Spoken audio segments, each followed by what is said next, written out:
8월 17일 말씀 묵상하겠습니다.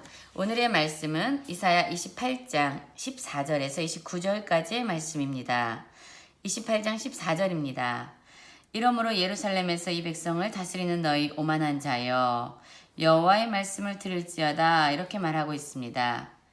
오늘 이 말씀은 예루살렘에서 이스라엘 백성들을 다스리는 오만한 자들을 향하고 있습니다. 즉 남유다 이스라엘 백성을 다스리는 지도자들, 그들을 향해서 하나님 말씀하고 있는데 이들을 오만한 자다라고 말하고 있습니다. 왜냐하면 이 땅의 창조주 되시고 이 땅의 주권자가 되신 하나님의 말씀대로 행하지 아니하고 자신의 생각에 옳은 대로 지금 자신들이 부딪힌 문제와 어려움들을 해결하고자 했던 이 지도자들이었기 때문에 하나님은 이들을 향해서 오만한 자다, 이렇게 말씀하고 있습니다. 오늘 말씀은 들어라, 여호와의 말씀을 들어라, 이 말씀에 대해서 계속적으로 반복하고 있는데요. 왜냐하면 우리가 따라야 되고 순종해야 될 오직 한 분이 바로 하나님 여호와였기 때문입니다. 이들은 생각했습니다. 지금 아수르의 침략과 공격으로부터 자신들을 지켜낼 수 있는 것은 바로 애굽이나 강대국들과 조약하는 것이다 라고 생각했습니다. 그러나 실상 그들이 믿고 의지했던 강대국 애굽과 같은 나라들은 이들을 보호해주지 못했고, 이들은 자신들이 너희들이 어려울 때 도와줄 거야 라고 했지만 실상 어려움이 닥치자 그들에게 아무것도 해줄 수 없는 무력한 존재였습니다. 그래서 하나님이 보시기에 이스라엘 백성들은 살려고 안전한 보호막을 얻고자 애국과 맹약했지만 그들은 사실 사망과 언약한 것이고 스울과 맹약한 것이다 라고 말씀하고 있습니다. 왜냐하면 넘치는 재앙이 올 때에 그들은 이스라엘 백성을 지켜주지 못했기 때문입니다. 그래서 그들은 거짓을 자신의 피난처로 삼아서 그 거짓이라는 허위 아래에 자신들을 숨기는 어리석은 자다라고 얘기합니다.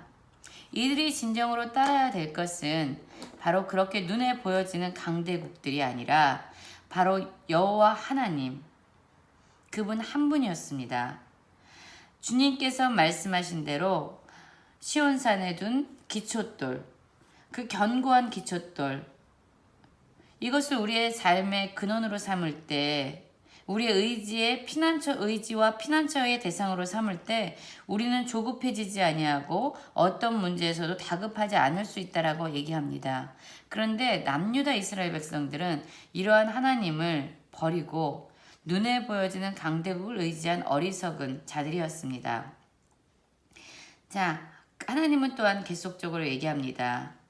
이들의 이 어리석은 것은 사망과 더불어 세운 언약, 살고자 했지만 마침내 그들은 죽게 될 그런 강대국을 의지하는 그 헛된 언약은 폐하여지고, 그래서 재앙이 밀려올 때에 그들은 밟힘을 당하게 될 것이다. 그들의 결국입니다. 그리고 그들은 주야로 어떤 소식을 듣게 되냐면 두려움, 그들이 듣는 소식 때문에 두려움에 빠지게 될 것이다. 마치 어떠한 모습이냐면 침상이 짧아서 능히 몸을 펴지 못하고 이불이 좁아서 능히 몸을 싸지 못함과 같이, 여러분, 우리가 자야 하는데 침대가 작아요. 이불을 덮어야 되는데 그 이불이 짧습니다.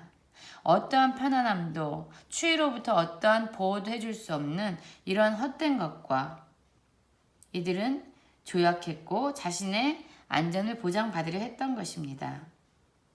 그러나 하나님께서는 어떤 분이셨습니까? 하나님께서는 브라심산에서 블레셋을 대적하시면서 이스라엘 백성을 구원해 주셨던 분입니다. 기브온 골짜기에서 우박으로 가나안 연합군을 치심으로 말미암아 여호수아와 이스라엘 백성에게 승리를 안겨주셨던 분입니다. 그런데 이들은 그 전능하시고 승리한 하나님을 떠났습니다.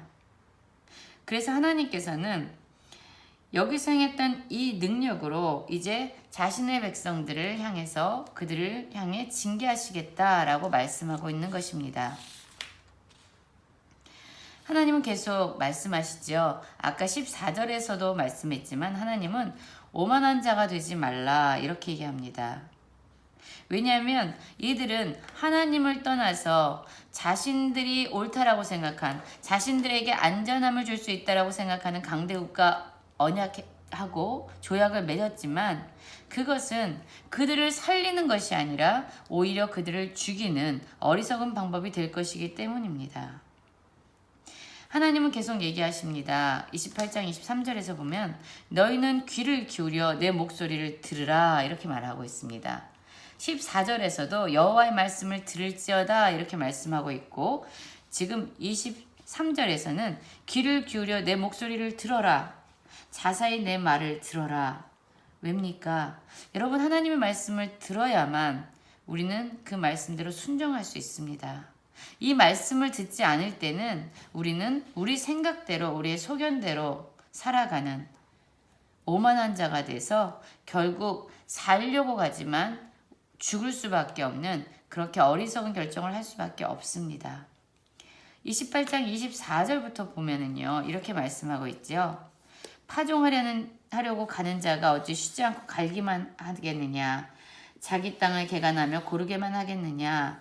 지면을 이미 평평히 하였으면 소요향을 뿌리며 대회향을 뿌리며 소맥을 줄줄이 심으며 대맥을 정한 곳에 심으며 귀를 그가에 심지 않겠느냐. 여러분 지금 농부에 대해서 예를 들고 있습니다. 농부가 파종을 합니다. 파종을 하기 위해서는 먼저 땅을 개간하지요. 땅을 갑니다. 그런데 매번 땅을 갈기만 하는 그런 농부는 없습니다. 땅을 갈고 땅을 개간하는 이유, 땅을 고르게 하는 이유는 바로 그곳에 씨앗을 뿌리기 위해서 합니다. 씨를 계속 뿌리지만은 또 않지요. 씨를 뿌리면 또 씨를 심으면 어떠한 일을 합니까? 그것을 타작합니다. 이 뒤에도 나오죠. 27절 소의 양은 도리깨로 떨지 아니하며 대의 양은 수레바퀴를 굴리지 아니하고 소의 양은 작대기로 떨고 대의 양은 막대기로 떨며 각각 곡식마다 그들을 타작할 때 사용하는 도구가 있다라고 얘기합니다. 그래서 농부는 이러한 시절을 따라서 또한 곡식에 따라서 그가 무엇을 해야 되는지 적당히 알고 그 일을 행한다라고 얘기합니다. 계속 곡식을 부수지만은 않고 떨지만은 않습니다. 왜냐하면 이제 그것을 또한 먹는 음식으로 만들기 위해서 그들은 또 다른 일을 행하죠. 여러분 이렇게 농부는 추수를 하기 위해서 적절한 시기에 적절한 방법을 따라서 일을 행하고 있는 것을 봅니다. 그리고 마침내 추수하는 기쁨을 얻게 됩니다. 지금 우리의 인생에도 하나님은 농부와 같이 하나님의 적당한 방법으로 또한 하나님의 지혜로 하나님의 놀라운 지혜로 지금 우리의 삶에 이러한 일을 행하고 계십니다. 땅은 이해가 안 되지요. 씨앗도 이해가 안 됩니다. 지금 농부는 뭘 하고 있는 거야? 이해가 안 됩니다. 그러나 그 시기에 맞게 농부는 적절한 일을 하고 또한 각 곡식에 맞게 적정한 도구를 사용해서 타작을 하죠. 여러분 지금 하나님은 우리의 삶에도 이러한 놀라운 지혜로 놀라운 방법으로 일을 행하고 계십니다. 각각 사람에 맞게 그들을 돌이키기 위한 하나님의 시기, 하나님의 방법은 우리가 생각할 수 없을 정도로 놀랍고 기묘합니다. 이렇게 농부들도 창조주 되시고 주관자 되신 하나님의 지혜를 배우고 그들의 삶에서 적용하고 있습니다. 그런데 지금 오늘 말씀을 보면 남유다 이스라엘 백성을 다스리는 지도자들은 그렇게 하나님의 놀라운 지혜를 따르지 아니하고 자신의 소견에 따라 행하고 있습니다. 눈에 보여지는 자신들을 지켜줄 거야 라고 생각했던 그러한 대상들을 따라서 살아가고 있지만 그들의 결국은 죽음이었습니다. 여러분 지금 우리는 무엇을 의지하고 있습니까? 우리가 의지해야 될 오직 한 분은 하나님이십니다. 우리가 우리의 생명을 지킬 수 있다고 믿는 것들, 돈, 자식, 우리의 직위, 우리의 직장, 그것은 우리를 편안하게 지켜줄 수 없다고 하나님은 이야기합니다. 오늘 놀라운 지혜로 우리의 삶 가운데 역사하고 계시는 하나님을 의지해서 그분이 주시는 은혜와 그분이 주시는 그 안전한 평강을 누리시는 모든 성도님들 되시기를 간절히 기도합니다.